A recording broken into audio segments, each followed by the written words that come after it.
She was a rebel wrapped in sequins, a trailblazer who defied the rules of gender and sexuality long before Hollywood dared to whisper about them. Marlene Dietrich wasn't just a star, she was a force of nature. With her smoldering gaze, tailored tuxedos, and unapologetic allure, she captivated both men and women, turning love affairs into legends and challenging societal norms at every turn. From the Blue Angel in Morocco to Stage Fright and Judgment at Nuremberg, Dietrich brought an unparalleled elegance, wit, and magnetism to every role she inhabited.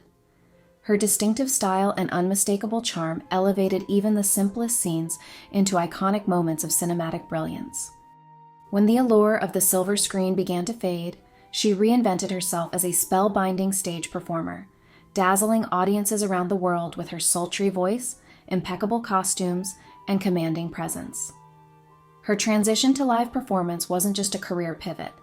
It was a triumphant reimagining of her artistry, proving her star power transcended film, stage, and time itself.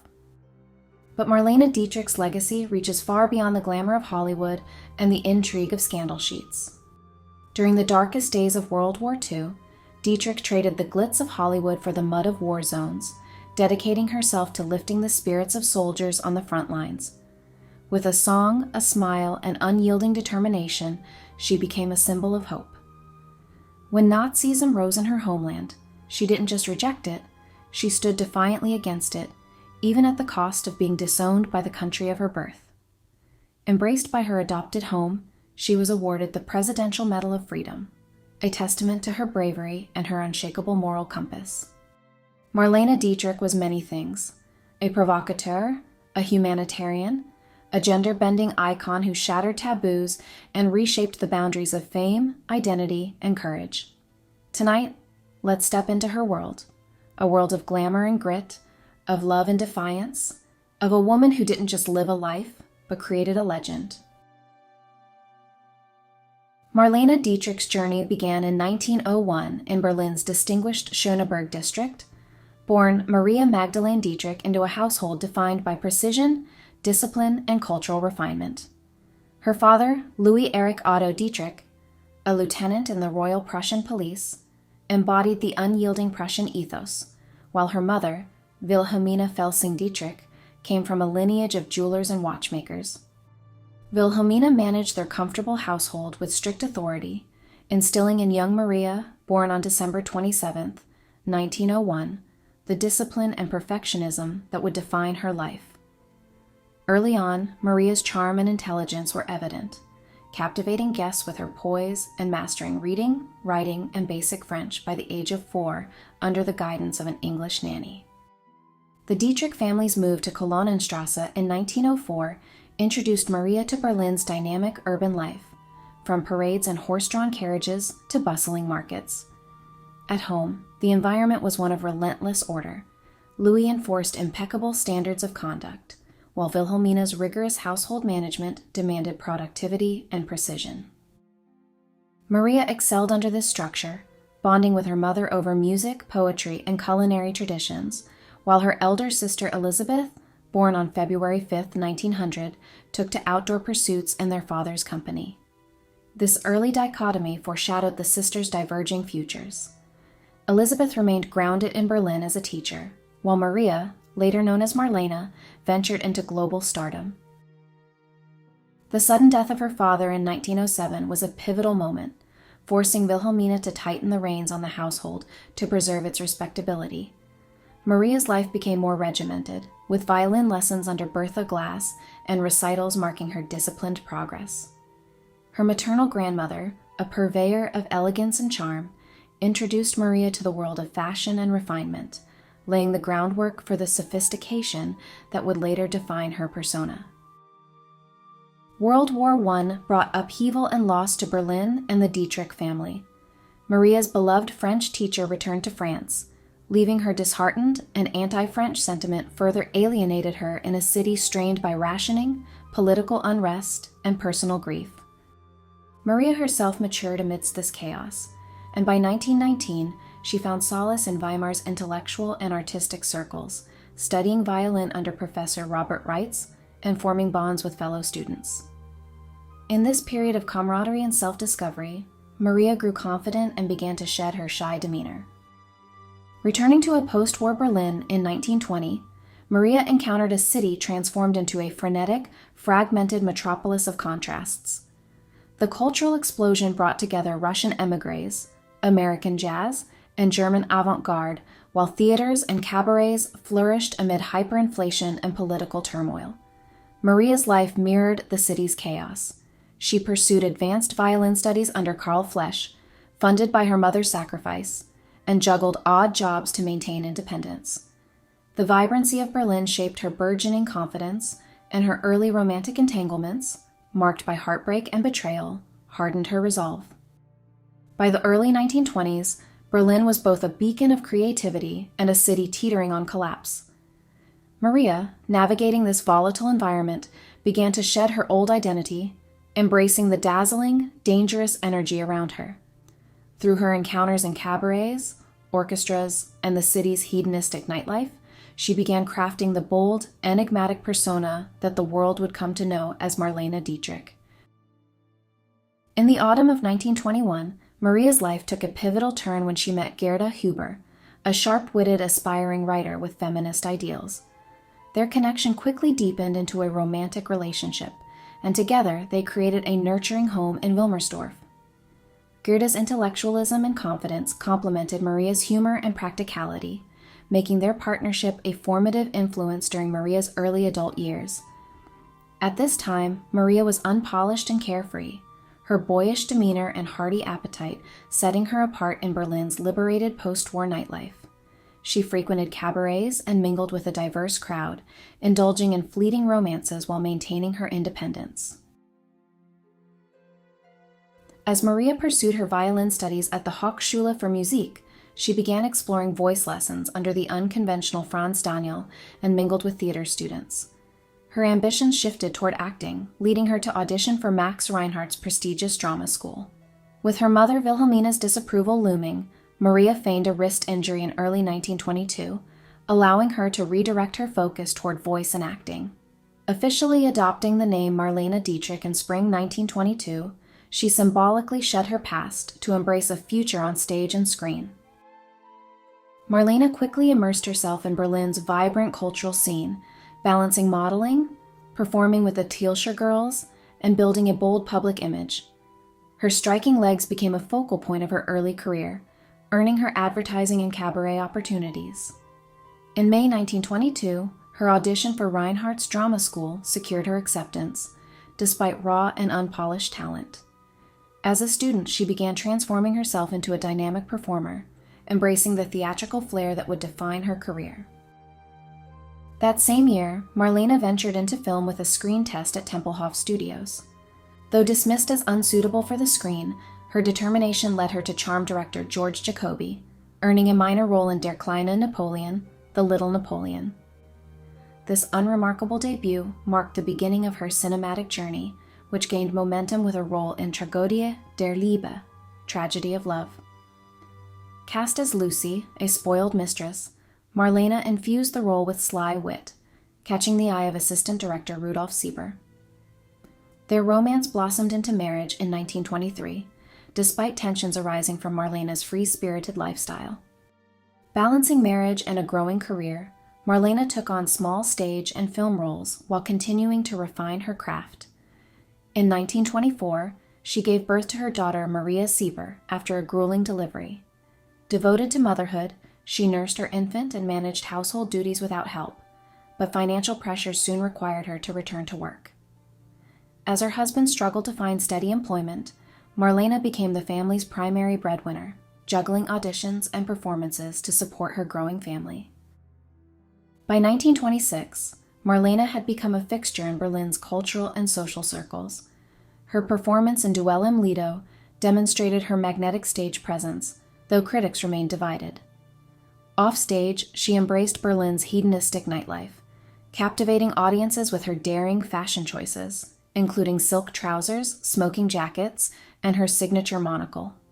A tango with actress Caroline Neher at a formal ball epitomized her audacious spirit, leaving attendees mesmerized.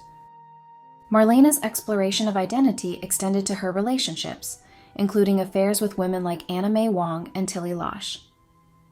These connections reflected her desire for genuine appreciation and emotional fulfillment rather than career advancement. Her husband tolerated her libertine lifestyle, viewing it as a phase, while Marlene balanced her unconventional personal life with her roles as a mother and performer. During this period, Marlene cultivated her image through striking portraits by Ellie Marcus, aiming to attract industry attention. Though stardom remained elusive, her comedic performance in Eine du Barry von heute, a modern Du Barry, highlighted her evolving screen presence, setting the stage for greater opportunities.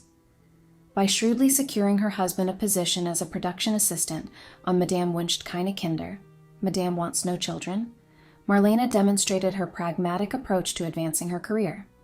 As she transitioned into film, she continued to blend ambition, individuality, and audacity, laying the foundation for her transformation into an international icon. In August 1926, Marlene experienced a pivotal career moment when she stepped into a mistress of ceremonies role in Erich Schirrell's Von Mund zu Mund at the Grosses Schauspielhaus. Performing 3 songs with understated stillness and detached allure, she captivated audiences with her rich, subtle voice and enigmatic presence. Songs like Wenn ich mir was wünsche and Leben ohne Liebe became hits among Berlin's private collectors.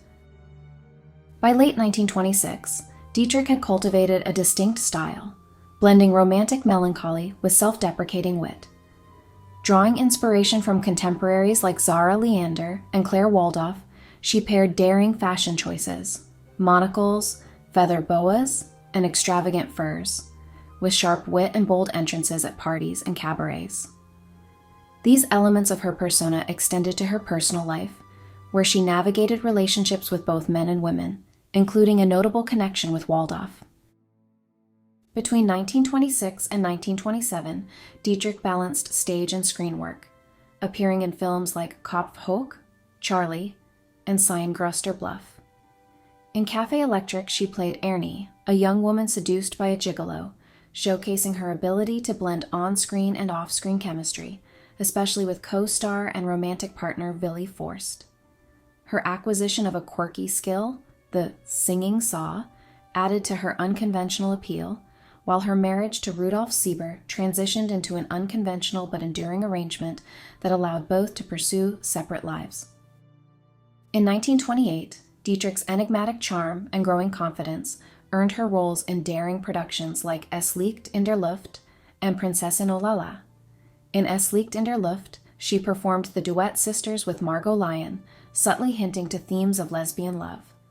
Her sultry delivery, paired with a sphinx-like demeanor in Prinzessin Olala, further honed her blend of sensuality and restraint, prompting praise from critics like Herbert Jering. Her theatrical career soared with her portrayal of Hypatia Tarleton in George Bernard Shaw's Misalliance, where her sultry stillness and smoky voice captivated audiences, likening her to a Modigliani painting. These performances, marked by her ethereal beauty and detached allure, drew comparisons to Greta Garbo and caught the attention of Hollywood scouts. By late 1929, her filmography expanded with roles in Das Schiff, Der verlorenen Menschen and Gefahren der Brautzeit, cementing her as a rising figure in Berlin's cinematic and cultural scene. In September 1929, Dietrich's poised and disdainful performance in Zwei Krawatten caught the eye of Josef von Sternberg, who was searching for a leading lady for his adaptation of Heinrich Mann's Professor Unrat. Despite skepticism from producer Erich Palmer and star Emil Jannings, von Sternberg's transformation of Dietrich during her audition, through lighting, wardrobe, and her smoky rendition of a breakup song, secured her the iconic role of Lola Lola in Der Blaue Engel, the Blue Angel. Filming The Blue Angel between November 1929 and January 1930 marked Dietrich's transition into stardom. Under von Sternberg's meticulous guidance, she embodied the magnetic yet indifferent cabaret singer Lola Lola, whose reckless charm led Professor Rath to ruin. Von Sternberg's mastery of lighting and costuming enhanced her allure, while Dietrich's performance exuded confidence and unapologetic freedom. Songs like Falling in Love Again became instant classics, and her portrayal of Lola blurred the lines between character and actress, gaining her international recognition. Despite tensions with co-star Jannings, Dietrich's ambition and strategic planning shone. She leveraged the film's success to secure a Paramount contract, skillfully negotiating terms that ensured von Sternberg would accompany her to Hollywood. Their collaboration would redefine cinematic artistry, marking the beginning of Dietrich's rise to global stardom and solidifying one of cinema's most legendary partnerships. The Blue Angel premiered on March 31, 1930, to overwhelming acclaim, and would go on to be one of Marlene's most iconic films. At the gala, her daring display, adorned with provocatively placed violets, epitomized her audacious allure. Hours later, she departed Berlin aboard the Bremen, leaving the political instability of Germany behind for the promise of Hollywood. During the voyage, she captivated fellow passengers with her unapologetic philosophy. We make love with anyone we find attractive. In New York, Paramount introduced Dietrich with the publicity campaign positioning her as a rival to Greta Garbo. While her exotic presence intrigued the press, Dietrich softened her image by speaking openly about her marriage and daughter. Her accented English and composed charm during her first radio appearance endeared her to the public. Arriving in Los Angeles to fanfare, Dietrich faced criticism over her appearance, prompting Joseph von Sternberg to enforce a rigorous diet and exercise regimen. She quickly transformed into a glamorous figure, ready for her first Hollywood production. In 1930, she joined Paramount's roster of stars, mingling with luminaries like Claudette Colbert and Maurice Chevalier, while von Sternberg carefully shaped her burgeoning career and enigmatic mystique. Dietrich's first American film, Morocco, 1930, was inspired by a novel she gifted to von Sternberg. The story followed cabaret singer Amy Jolly, torn between the wealthy La Bessière, played by Adolphe Monjou, and the elusive legionnaire Tom Brown, played by Gary Cooper. In a bold act of love, Amy abandoned security to follow Tom into the desert, a sacrifice that symbolized Dietrich's cinematic evolution. Directed with von Sternberg's signature visual artistry, Morocco showcased Dietrich's transformation, from a veiled figure in the fog to a liberated woman striding barefoot into the desert. The film's iconic scenes, including Dietrich's white tie tuxedo entrance and her kiss with a woman, challenged gender norms and electrified audiences. Von Sternberg's meticulous direction emphasized her duality, both androgynous and feminine, cementing her image as a cultural trailblazer. Despite on-set tensions, particularly with Cooper, Dietrich's professionalism and charisma captivated her collaborators. Her affair with Cooper added off-screen intrigue, while her sophistication and generosity endeared her to Hollywood insiders. Dietrich's portrayal of Amy Jolly redefined the femme fatale archetype into a layered figure of loyalty and defiance. Her song, What Am I Bid for My Apple?, embodied her ability to blend masculine confidence with feminine allure, solidifying her reputation as a cultural icon. The film's themes of love and power mirrored the intricate dynamic between Dietrich and von Sternberg, with Monjou's La Bessière representing von Sternberg's devotion as her creative Pygmalion. Morocco launched Dietrich as a Hollywood legend, and its success cemented her stardom. Paramount doubled her salary and gave her star billing, recognizing her global appeal. Her collaboration with von Sternberg deepened during Dishonored, 1931, a World War I espionage drama. As X-27, a streetwalker turned spy, Dietrich blended toughness with vulnerability.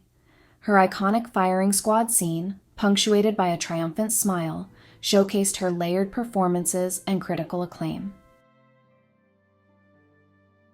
In late 1930, Dietrich returned to Germany to share her success with her daughter Maria and estranged husband Rudi Sieber.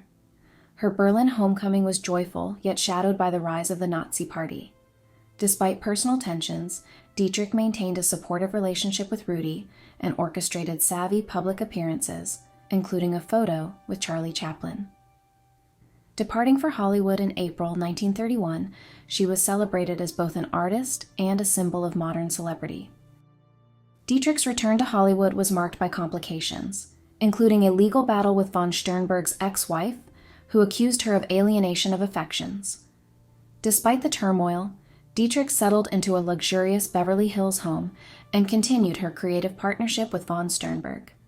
Their shared lifestyle, complete with matching Rolls Royces and strict diets, fueled industry gossip but underscored their symbiotic relationship. Together, they created characters that mirrored Dietrich's real-life complexities, blending mentorship, devotion, and artistic mastery to craft her enduring legend. By 1931, Dietrich's life reflected professional triumph and personal intricacies. While indulging her daughter Maria with gifts and affection, Dietrich's career often overshadowed her maternal presence.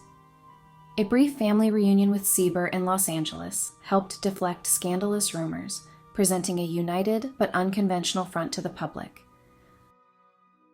Marlene Dietrich's portrayal of Shanghai Lily in Shanghai Express, 1932, cemented her as a star of complex, morally ambiguous heroines. Directed by Josef von Sternberg, the film's setting, a train journey through war-torn China, allowed Dietrich to shine under von Sternberg's signature lighting and dramatic shadows. Her performance, a blend of sensuality and emotional depth, embodied a tarnished yet selfless woman capable of profound love. Iconic scenes, like a poignant moment of prayer, showcased von Sternberg's meticulous direction and Dietrich's magnetic screen presence.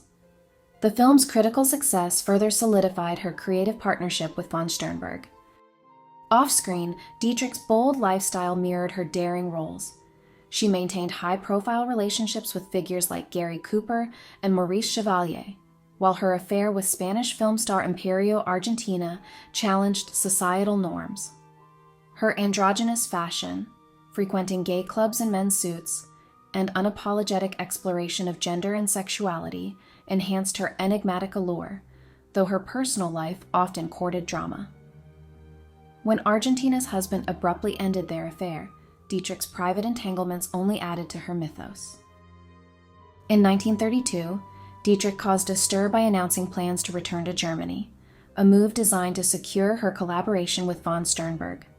Paramount, fearful of losing their star, agreed to produce Blonde Venus. The film, centered on a mother's sacrifices for her child, reflected von Sternberg's reverence for Dietrich and explored themes of moral complexity. Despite resistance from Paramount executives who demanded changes to her character, Dietrich stood by von Sternberg, delaying production until a compromise was reached. The summer of 1932 brought heightened tensions, including the Lindbergh baby kidnapping, which led to increased security for Dietrich's daughter, Maria. Despite these pressures, Dietrich delivered a commanding performance in Blonde Venus, balancing on-set demands with maternal protectiveness. Her transformation in the film, particularly through the provocative number Hot Voodoo, highlighted her duality, vulnerability coupled with commanding presence. The film's success underscored the strength of her collaboration with von Sternberg. Dietrich's refusal to work without von Sternberg for Song of Songs led to a legal battle with Paramount. Her resolve earned her a 5-year contract with a significant pay increase, reaffirming her value as a star. During this time, she boldly embraced masculine fashion and began an affair with playwright Mercedes de Acosta, entering the circle of America's lesbian elite. Her fearless defiance of Hollywood norms, both professionally and personally, redefined femininity and celebrity. During the filming of Song of Songs, Dietrich portrayed Lily, a naive provincial girl navigating heartbreak and despair, immortalized in a provocative nude sculpture. Without von Sternberg's guidance, she struggled with insecurities, obsessively controlling her lighting, camera angles, and makeup. Her antics, including staged dramatics to summon von Sternberg, revealed both her vulnerability and her dedication to perfection. By 1933, Dietrich's relationship with Germany had soured. Nazi propaganda criticized her Hollywood career and banned Song of Songs, citing its Jewish connections and perceived immorality. Dietrich, undeterred, embarked on a European tour with her daughter Maria, embracing her iconic masculine wardrobe. Her arrival in Paris, clad in a gray suit and aviator goggles, sparked outrage and legal threats, diffused only by Maurice Chevalier's defense of her as a symbol of freedom. The summer offered a brief respite as she traveled through Europe, finding solace in Paris's openness and safety for her family.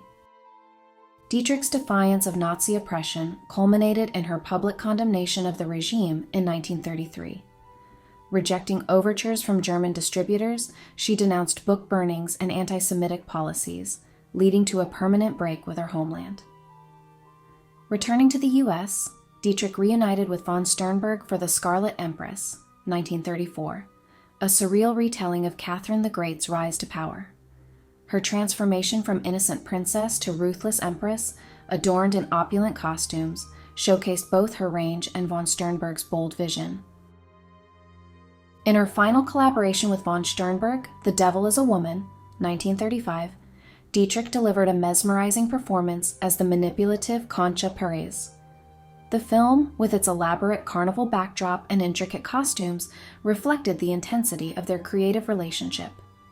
Tensions between director and star reached their peak during production, as von Sternberg's relentless perfectionism pushed Dietrich to her limits. Yet she maintained her professionalism, delivering one of her most captivating roles. Despite its artistic merits, The Devil is a Woman faced international backlash. Spain's government condemned its portrayal of a ridiculed official and pressured Paramount to withdraw the film from circulation. The studio complied, reportedly destroying the negative and effectively burying the film, marking the end of von Sternberg and Dietrich's storied partnership. While publicly crediting von Sternberg as the architect of her stardom, she privately recognized his fears of her growing independence. Their creative collaboration had redefined cinematic artistry, and his departure signaled both professional closure and emotional retreat. Dietrich, however, emerged empowered, securing a groundbreaking $250,000 Paramount contract that granted her creative control and cemented her as one of Hollywood's highest-paid stars. Dietrich celebrated this new autonomy with a glamorous Bel Air lifestyle that blended domesticity and daring individuality. Her relationship with Mercedes de Acosta flourished, embodying her defiance of societal norms. Her distinctive style, tuxedos, fedoras, and gender-fluid fashion, challenged conventions and reinforced her image as a trailblazer. Returning to filmmaking, Dietrich starred in Desire, 1936, a romantic comedy directed by Frank Borzage and produced by Ernst Lubitsch. Her role as a jewel thief opposite Gary Cooper highlighted her versatility and earned critical praise for her nuanced comedic timing. Off-screen, Dietrich's perfectionism extended to every detail, from costumes to lighting. Her Bel Air home became a theatrical extension of her persona, where lighting was arranged to highlight her cheekbones and visitors became unwitting audience members. In her personal life, she showed her loyalty and compassion, as she cared for her occasional lover, John Gilbert, during his declining health, even attempting to secure him a role in Desire. When a heart attack prevented his participation, she cared for him until his death in January 1936, a loss that left her racked with guilt and deeply affected. Later that year, Dietrich embarked on The Garden of Allah, her first Technicolor film, but the production was fraught with challenges. Frustrated by the weak script and uninspired direction, she clashed with producer David O. Selznick over creative control and endured harsh desert conditions during filming. Despite winning an Oscar for cinematography, the film was a critical and commercial disappointment, validating her concerns. In July 1936, Dietrich traveled to England to film Night Without Armor, earning a record-breaking £450,000. Leaving her daughter Maria in Paris with Rudy and his lover, Tamara Matul, she immersed herself in London's high society, rekindling speculation about her German ties. Despite production delays caused by co-star Robert Donat's asthma, Dietrich championed his retention, even sharing her fur coat during chilly shoots. Her demands for meticulous control over lighting, costumes, and even her iconic nude bathtub scene revealed her exacting standards. Amid production, Dietrich faced a Nazi emissary's offer to return to Germany for a propaganda film. Delivered by Mady Soika on behalf of Joseph Goebbels, the proposal included promises of reversed negative press and lavish rewards. Dietrich dismissed the offer with characteristic aloofness, politely citing contractual commitments while firmly rejecting any ties to the regime, further aligning herself with Allied ideals. Dietrich's personal life remained equally bold. She pursued an affair with Douglas Fairbanks Jr., whose charm and aristocratic sophistication complemented her commanding allure. Their companionship, while not deeply romantic, was intense and sophisticated, with Dietrich affectionately calling him Duschka. Their relationship unfolded alongside Dietrich's dramatic attempt to prevent King Edward VIII's abdication, a theatrical gesture which, of course, failed. In early 1937, Dietrich returned to Hollywood for Angel, her final Paramount film, directed by Ernst Lubitsch. The production was marred by tensions, and the film received tepid reviews, with critics deriding her overly mannered performance. Despite professional setbacks, Dietrich embraced life in America, renting a Beverly Hills home, purchasing a sleek convertible, and applying for U.S. citizenship, shaving 3 years off her official age. Her move drew ire from Nazi Germany, which labeled her un-German, while her growing association with Hollywood's Jewish elite solidified her symbolic rejection of Nazi ideology. By the summer of 1937, Dietrich's career was in decline due to waning public interest and underperforming films. With Paramount declining to renew her contract, mounting debts, and her inclusion among the stars labeled as box office poison, she retreated to a chalet in Salzburg with Maria, Rudy, Tamara, and Fairbanks. Even under IRS scrutiny over a $248,000 tax debt, she remained poised, resolving the issue with characteristic resourcefulness by offering jewelry as collateral. In 1939, after a 2-year hiatus, Marlene's career experienced a remarkable revival with Destry Rides Again, where she reinvented herself as Frenchie, a bold and bawdy saloon singer. Encouraged by Erich Maria Remarque to take on the role, Dietrich embraced its physicality and humor, delivering one of her most transformative performances. Opposite James Stewart's pacifist sheriff, she brought Frenchie to life with a blend of toughness, wit, and vulnerability. Iconic moments, such as her raucous fistfight with Una Merkel and heartfelt rendition of See What the Boys in the Back Room Will Have, highlighted her versatility. The film became a major success, standing out in a year dominated by cinematic giants like Gone with the Wind. Dietrich's portrayal resonated with audiences, cementing her status as a Hollywood star once more. Off-screen, Dietrich's personal life was as dynamic as her on-screen roles. She navigated complex romantic entanglements with Douglas Fairbanks Jr., Erich Maria Remarque, Jean Gabin, and Mercedes de Acosta. Although her affair with Fairbanks ended bitterly after he discovered her other dalliances, they eventually transitioned to a platonic friendship after the war. Her deep connection with Remarque, whose melancholic intellect complemented her own complexities, was immortalized in his novel Arch of Triumph, where the character Joan Mado captured Dietrich's allure and emotional detachment. In 1940, Dietrich starred in Seven Sinners, a lively South Seas adventure where she played Bijou Blanche, a riot-causing chantess. Her dynamic performance showcased her comedic timing and on-screen charisma. A passionate 3-year affair with co-star John Wayne began during production, marked by her characteristic boldness and nurturing care. She supported Wayne's burgeoning career, cooked for him, and managed his professional connections, creating an intense yet refreshingly uncomplicated relationship. However, her romantic life remained a spectacle, with her simultaneous entanglements with Wayne, Remarque, and others reinforcing her mystique. Dietrich's domestic life during this period was equally theatrical. Living with her teenage daughter Maria at the Beverly Hills Hotel, she struggled to balance her demanding career and personal ambitions with her daughter's growing feelings of inadequacy. Her well-meaning but high expectations strained their relationship, casting a shadow over their otherwise glamorous existence. Her professional momentum faltered briefly with the 1941 release of The Flame of New Orleans, a satirical film that suffered from a weak script and Dietrich's dissatisfaction. However, she rebounded with her involvement in Manpower and The Lady is Willing, although both films failed to make a significant impact. Behind the scenes, her volatile relationships, particularly with Jean Gabin and George Raft, reflected her inability to commit exclusively despite her deep emotional bonds. Dietrich's relationship with Jean Gabin, which began in 1941, became one of the most profound of her life. His rugged charm and sensitive nature allowed her to step into the nurturing role she cherished.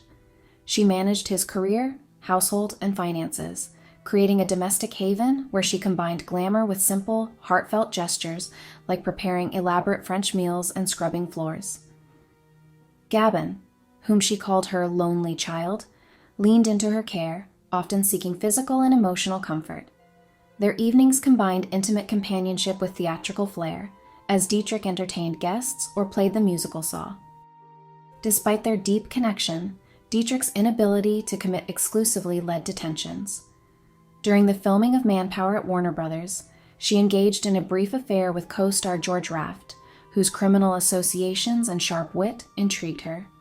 She juggled her affections with characteristic audacity, even calling Gabin in French during a lunch with Raft, ensuring both men remained emotionally tethered to her. Gabin's jealousy strained their relationship, exacerbated by her increasingly volatile mood as professional and personal pressures mounted.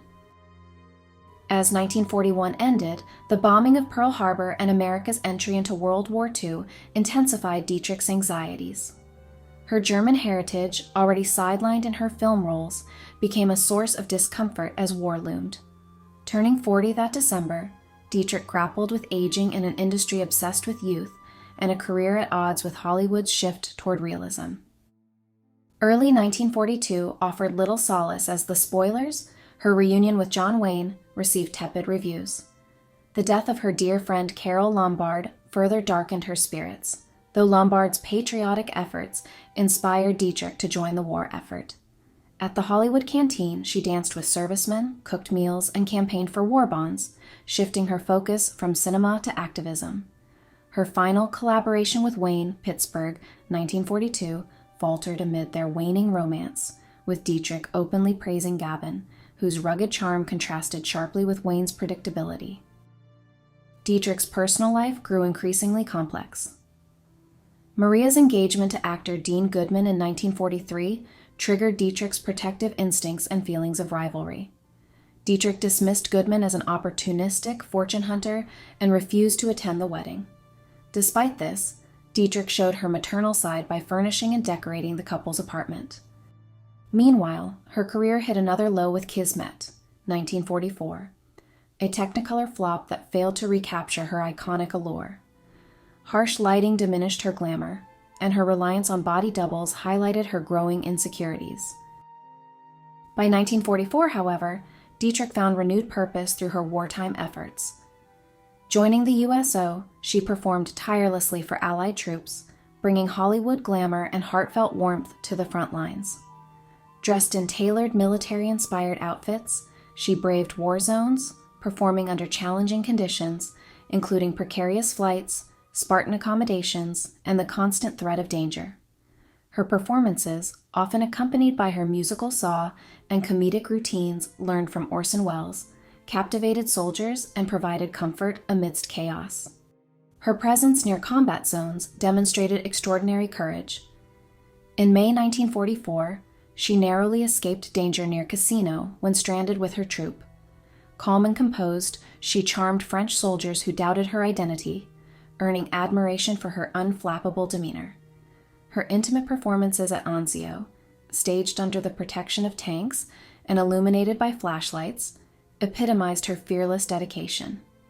Despite contracting viral pneumonia, she continued her grueling schedule, insisting on performing for crowds as large as 22,000. Dietrich's return to New York in June 1944 for the Kismet premiere highlighted her shifting focus from Hollywood to the war effort. She candidly spoke of the devastation in Germany, emphasizing her commitment to Allied victory. Hollywood's indifference to her absence spurred her return to the USO in August, where she toured bases in Greenland and Iceland, inspiring troops with her unwavering spirit. In London during the fall of 1944, Dietrich charmed military leaders like General Patton and became romantically involved with Major General James Gavin of the 82nd Airborne Division. Her work extended to propaganda broadcasts aimed at demoralizing German soldiers, further cementing her defiance against the Nazi regime. Amid her busy schedule, she worried for her mother, Wilhelmina, from whom she had been estranged since 1938. In October 1944, Dietrich made Paris her wartime base, residing at the Ritz alongside figures like Ernest Hemingway. Her connections transformed the Ritz into a rare bastion of luxury, filled with black market goods and tokens of admiration. Her camaraderie with Hemingway was marked by playful exchanges, including tales of her time with Patton.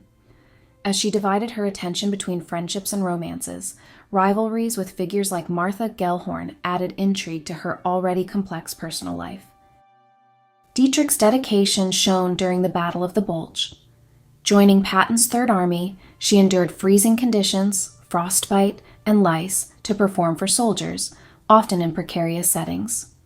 Whether clad in sequined gowns or military woolens, she brought solace and glamour to the front lines, even acting as an interpreter for German civilians during evacuations. Her fearless presence left an indelible mark, with Patton famously choosing legs as the campaign's password in her honor. By early 1945, Dietrich split her time between entertaining troops and navigating personal challenges. Her romance with General James Gavin, a paratrooper commander, flourished, becoming both a passionate affair and a strategic partnership. Gavin played a key role in locating Dietrich's mother, Wilhelmina, in war-torn Berlin. After Germany's surrender, Wilhelmina was found living in dire conditions and was reunited with Dietrich at Tempelhof Airfield in a tearful reunion. Tragically, Wilhelmina passed away later that year, adding personal grief to Dietrich's wartime sacrifices. Dietrich's post-war life included a return to Paris with Jean Gabin, her longtime lover, who had visibly aged during the long years of war. Their partnership unraveled due to Dietrich's infidelity and Gabin's pursuit of actress Maria Maubin. The affair ultimately ended in heartbreak for Dietrich when he married Dominique Fournier in 1949. However, her romance with General Gavin reignited, providing her with both companionship and access to elite social circles in London and New York. By 1946, their passionate affair was widely discussed, culminating in rumors of marriage fueled by gossip columnist Walter Winchell. Gavin dismissed the speculation with characteristic composure, while his wife, acknowledging the impossible competition with Dietrich, divorced him 2 years later. Professionally, Dietrich navigated a post-war transition. Rejecting a role in Les Portées de la Nuit over creative disagreements, she starred in Martin Roumaniac, a French melodrama that flopped despite a significant paycheck. Her post-war persona remained steeped in glamour and control, hosting high-profile dinners and captivating audiences. In her family life, Dietrich mirrored her past disapproval when her daughter Maria, following her divorce from Dean Goodman, became engaged to William Riva. While Dietrich initially opposed the match, she later embraced Maria's growing family and her own role as a grandmother after the birth of her grandson, John Michael Riva, in 1948.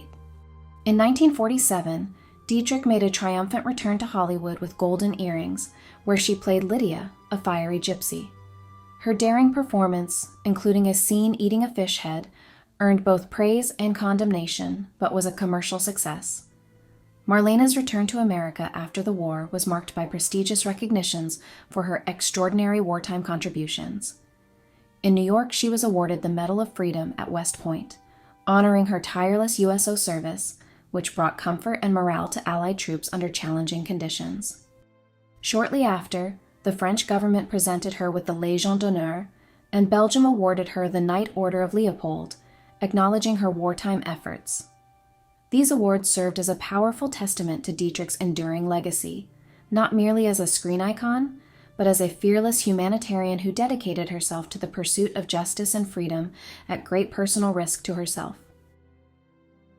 That same year, she starred in Billy Wilder's A Foreign Affair, delivering a groundbreaking performance as Erika von Schluthoff, a morally ambiguous cabaret singer in post-war Berlin. Stripped of her usual glamour, Dietrich's haunting rendition of Illusions became the film's emotional core, blending her iconic screen presence with raw vulnerability. In 1949, Marlene embraced a significant role in Alfred Hitchcock's Stage Fright, marking a return to her iconic blend of glamour and enigma reminiscent of her von Sternberg era. As Charlotte Inwood, a manipulative stage actress entangled in murder, Dietrich delivered a nuanced performance steeped in sophistication and intrigue. Draped in a Christian Dior wardrobe and performing Cole Porter songs, she embodied the dualities of her character, commanding yet vulnerable, glamorous yet deeply flawed. During filming, Dietrich engaged in a brief but intense affair with Michael Wilding, a man over a decade her junior.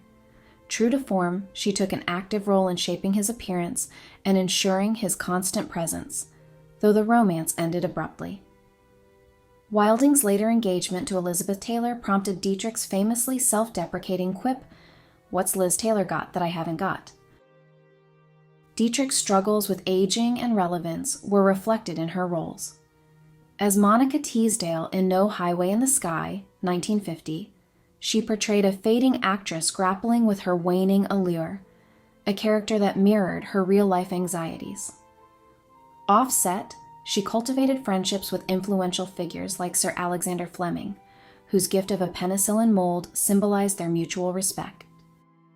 Meanwhile, a complex relationship with Jeanette Spagna, Balmain's directress, blossomed into a romance fraught with Dietrich's jealousy and passive-aggressive behavior, ultimately ending in estrangement due to Dietrich's resentment of Spania's growing independence and success. Her return to Hollywood in Rancho Notorious, 1951, was marred by creative discord with director Fritz Lang and her dissatisfaction with her image on screen.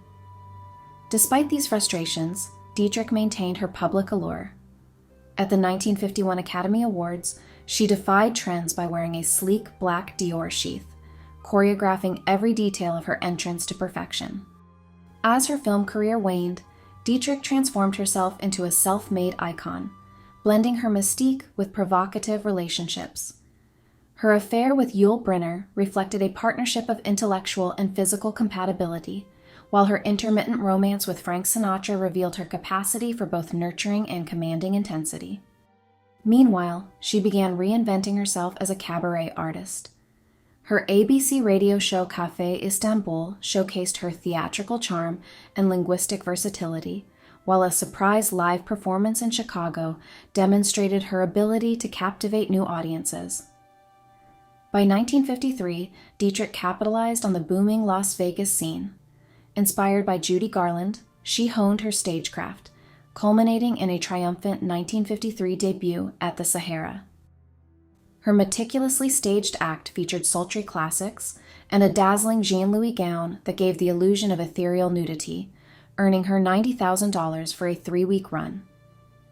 During this time, she embarked on an intense yet fleeting affair with 25-year-old Eddie Fisher. For Dietrich, the affair was a carefully curated extension of her persona, a mix of nurturing and the need for adoration. Her Las Vegas success carried over to London in 1954, where her Café de Paris debut introduced her to elite audiences. Introduced by Noel Coward and dressed in her infamous Las Vegas gown, Dietrich enchanted spectators with her sultry renditions and restrained stage movements. Offstage, she maintained her mystique, entertaining guests in her Dorchester suite and balancing moments of compassion with her characteristic theatricality. Despite her triumphs, a visit to Paris revealed her lingering vulnerability as she longed for a reunion with former lover Jean Gabin. In October 1954, Marlene dazzled Las Vegas audiences with her signature blend of allure and theatricality.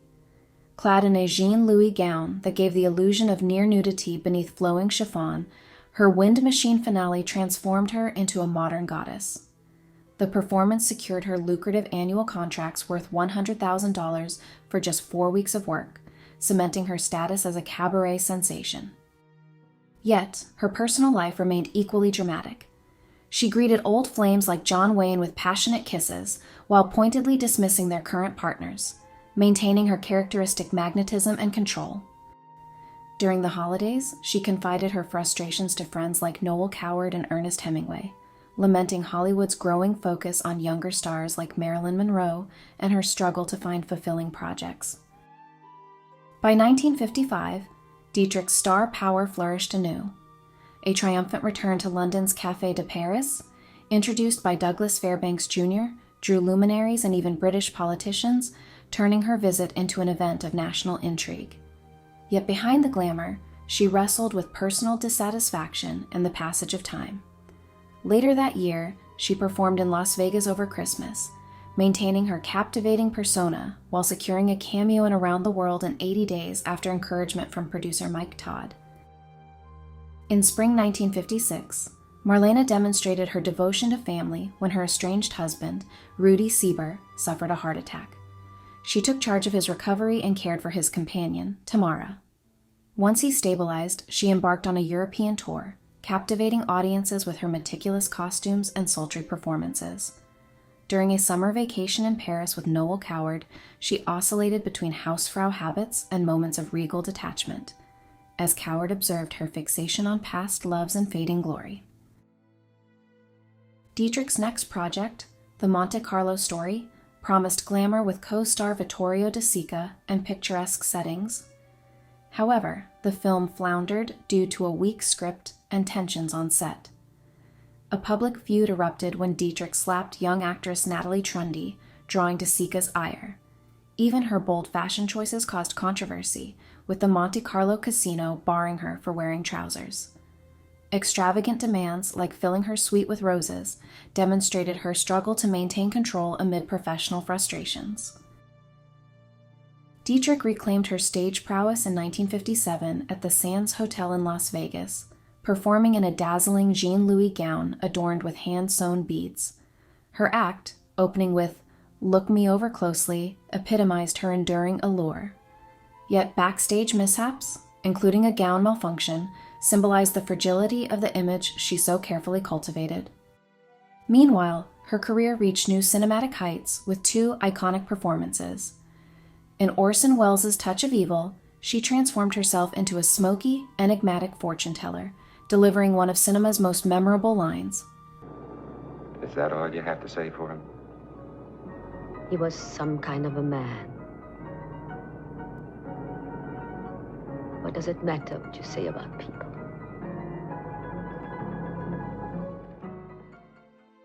Her haunting performance became a career highlight.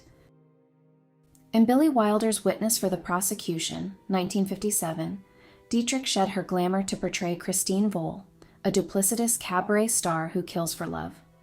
Her layered, steely performance, complete with a bold Cockney disguise, earned critical acclaim but fell short of an Academy Award nomination, leaving her deeply disappointed.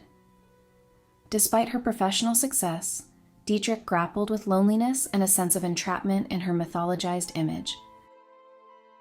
By 1959, Dietrich's concerts across Las Vegas, South America, and Europe relied on her stage presence and mythic allure, masking the emotional toll of sustaining her legend. Her relationship with Burt Bacharach, her musical arranger and lover, brought rejuvenation to her stage act, balancing her insecurities with validation. Yet her meticulous self-presentation and carefully crafted public persona underscored the challenges of maintaining her timeless mystique. In 1960, Dietrich's career reached a pivotal moment with her decision to return to Germany after 15 years, an announcement that ignited fierce backlash. Branded a traitor for entertaining Allied troops during the war, she faced vitriol and even threats of violence.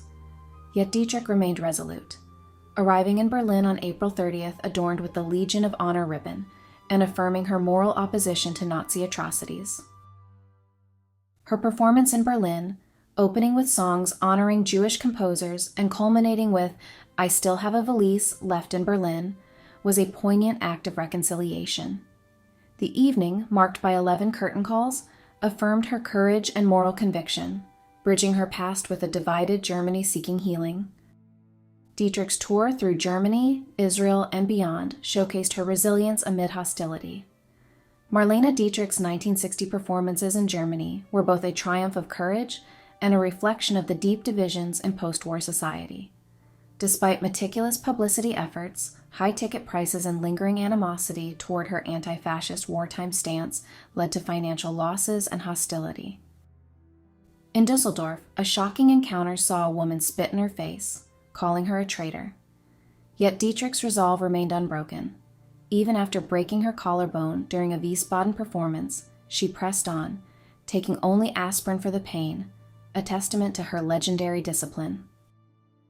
That year also included a poignant reunion with Joseph von Sternberg at the Locarno Film Festival. While their interactions were reserved, the screenings of their iconic collaborations like The Blue Angel reminded audiences of their groundbreaking artistry. In 1961, Marlene returned to the screen in Judgment at Nuremberg, portraying Frau Berthold, a widow grappling with her late husband's Nazi ties. Her meticulous attention to detail, from Jean-Louis designed costumes to precise lighting adjustments, brought authenticity to her performance, rooted in her own military upbringing. Co-stars admired her candor and discipline, which cemented her reputation as a consummate artist. As she entered her 60s, Dietrich shifted her focus to her stage career, captivating global audiences with lavish, tightly controlled cabaret shows. Despite her diminished vocal abilities, her performances emphasized spectacle and nostalgia, maintaining her allure even as they highlighted the isolating repetition of her touring life. By the mid-1960s, Dietrich's perfectionism and obsession with control became defining traits. On a 1964 tour to Russia, she charmed audiences with folk songs in multiple languages, but clashed with reporters over trivial questions. In South Africa, she defied apartheid by dining with her chauffeur, showcasing her principles. Yet her backstage demands, including curtained tunnels to shield her movements, underscored her fear of being seen as anything less than perfect. Her 1967 Manhattan debut at the Lunt-Fontanne Theater epitomized her ability to craft a spectacle. Selling out every show, she dazzled audiences with her legendary presence, orchestrating every detail, from professional claques to flower-strewn stages. While critics noted her act relied more on star power than vocal talent, the performances solidified her as a master of reinvention. By the 1970s, Dietrich's obsession with her curated image dominated her life. Her 1972 television special demonstrated her relentless control over production, ensuring it upheld her mystique. However, her personal circle dwindled as the deaths of close friends like Ernest Hemingway and Noel Coward deepened her isolation. The end of her professional and romantic partnership with Burt Bacharach remained a lingering heartbreak. Her final years on stage revealed the physical and emotional toll of her perfectionism. In 1972, during a London engagement, a fall caused by her restrictive gown canceled a performance.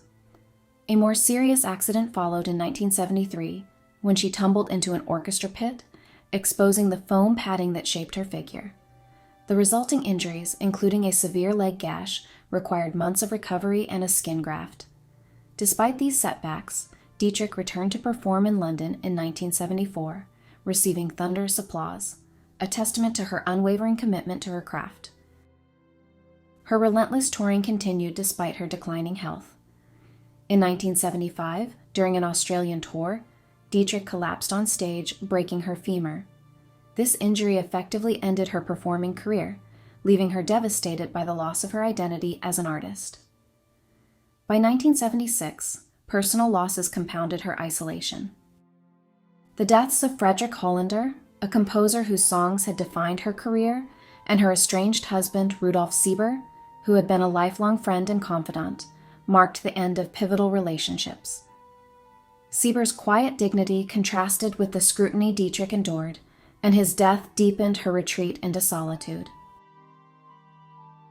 Marlene's final film appearance in Just a Gigolo, 1978, stands as a poignant epilogue to her legendary career, a symbolic attempt to reclaim the glamour and mystique that had defined her. Despite her failing eyesight and advancing age, Dietrich, with the help of makeup artist Anthony Clavette, transformed herself into a shimmering echo of her past. In her brief scenes, filmed in Paris and seamlessly integrated into the Berlin shot film, she embodied not just a character, but the many iconic personas she had crafted: the enigmatic Lola Lola, the seductive Shanghai Lily, the resilient wartime performer, and the ethereal muse of Joseph von Sternberg. Reportedly persuaded out of retirement for $250,000 and 2 days of work, Dietrich's presence imbued the film with a rare, melancholic elegance, a reminder of a bygone era. David Bowie, drawn to the allure of pre-war Berlin, claimed he took the role partly because Marlene Dietrich was dangled in front of me. Though the two never met, their shared scenes evoke a ghostly dialogue between generations, between a fading icon and a rising star. In this bittersweet swan song, Dietrich offers a glimpse of her immortal magic, leaving audiences with a profound sense of loss and reverence for the woman who had captivated the world. Encouraged by her daughter Maria, Dietrich turned to writing her memoirs, but her 1979 book, Just Take My Life, Reflections, faced harsh criticism. Disjointed and defensive, it omitted key figures and events while distorting facts. Her dismissal of unimportant truths reflected her disdain for introspection, offering only fragments of her life rather than genuine insights. The memoir became a symbol of her lifelong tension between guarding her mystique and the public's desire for authenticity. Even in her writing, Dietrich remained an enigma, perpetuating the public image she had meticulously constructed over decades.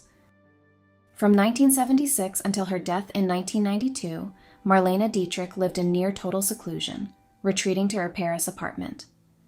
Like one of Josef von Sternberg's enigmatic heroines, she became a recluse, veiling herself from the public while maintaining her mystique.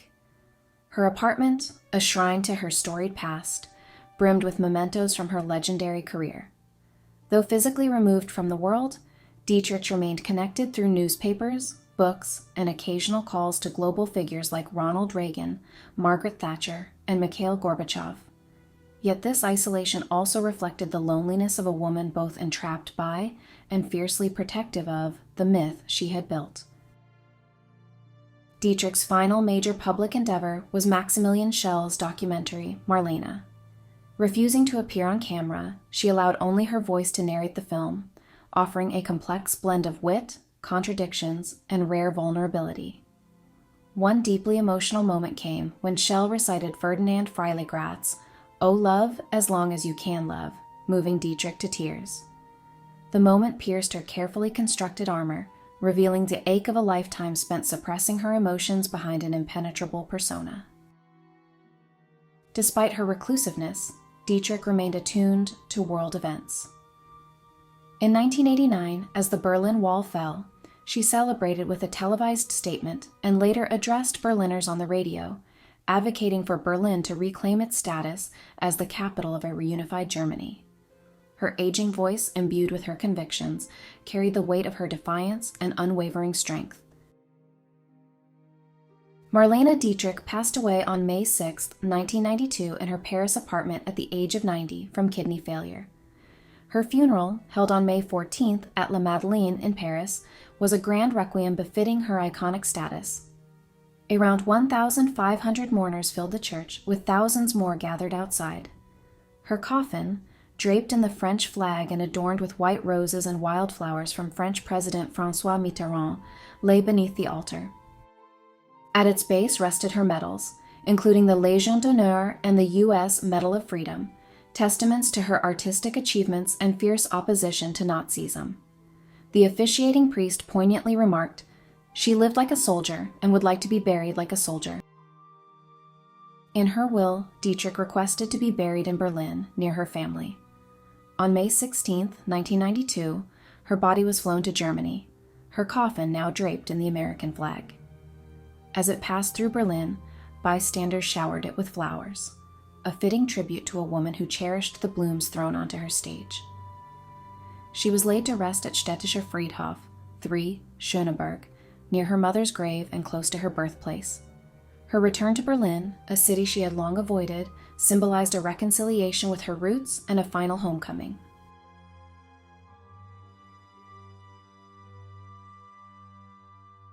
Marlene Dietrich's death, like her life, carried an air of drama, dignity, and legend. Even in isolation, she left behind a legacy of artistry, resilience, and unyielding conviction. Her carefully constructed myth, both a source of triumph and a lifelong burden, immortalized her as a cultural icon. Through her beauty, strength, iconic style, and defiance of societal expectations and gender norms, Dietrich remains an enduring figure, resonating across generations. So, what are your thoughts on the extraordinary life of Marlene Dietrich? Did you discover something new about her? Were you surprised, inspired, or perhaps even moved by her story? And what do you think about her remarkable contributions during World War II? I'd love to hear your thoughts. Please leave a comment and share your opinions. Your insights always spark fascinating conversations, and I look forward to reading and replying to them. Thank you, as always, for watching and celebrating the life of an icon with me. And until next time, keep seeking the stories that move your soul.